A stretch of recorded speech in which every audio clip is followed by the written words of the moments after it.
One thing is often mentioned in the comments of my videos, the Memoirs of Shears. This book seems to be the Bible for the believers of the police death conspiracy theory. No matter the author, Thomas E. Harriet, states right from page 3 that this is a fictional story, people seem to ignore this and take literal everything written in the book. Nothing to be surprised of.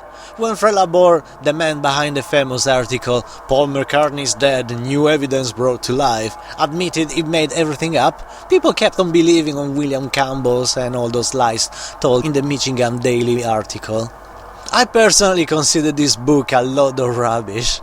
It reminds me of the mockumentary The Last Testament of George Harrison, even if this book came first. In fact, I suppose that mockumentary must have been inspired by this book. You know, someone who assisted Paul dead and then tell the story from his own experience, and they both made up so many clues to put Fred Labor article to shame.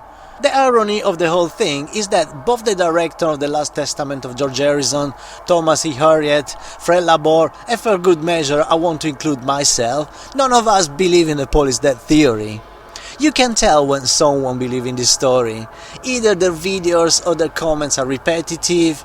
PIDers YouTubers who show you a photo and audio clips etc. for 20 minutes. Their videos are long and boring and repetitive, just like Flat Earthers' videos.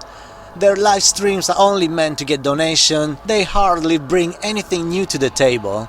And just like Flat Earthers, some PIDers are very verbal against Beatles fans. I don't consider myself entitled to tell my video viewers what to believe.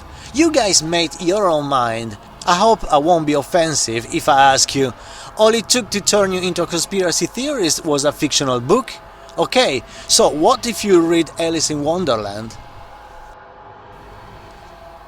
Look, I am myself a conspiracy theorist, well, according to some people. I never believed Osama bin Laden was the mastermind behind 9/11, and I guess I won't think otherwise until we hear Osama bin Laden taking responsibility for such action. And also, almost everybody forgot that when the Sputnik vaccine was ready, nobody wanted it. Same for the Pfizer jab, most people was diffident. I was completely uninterested. I wasn't afraid to get blood clots or long-term side effects, I just wasn't interested. No matter how many people wish me to get COVID and die, I got natural immunity and no illness whatsoever. Funny thing, the so-called conspiracy turned out to be all true. It's funny how nobody dares to answer the question, what exactly were those fake news the no-vaxxers were spreading? I got permanently banned on Reddit for asking that question. Ah, Reddit, the once upon a time free speech platform, now echo chamber of the truth the moderator decided to be the truth. Look, so far nobody came forward to admit Paul was replaced. Maybe you guys should consider that. I've got a few more PID videos to be published.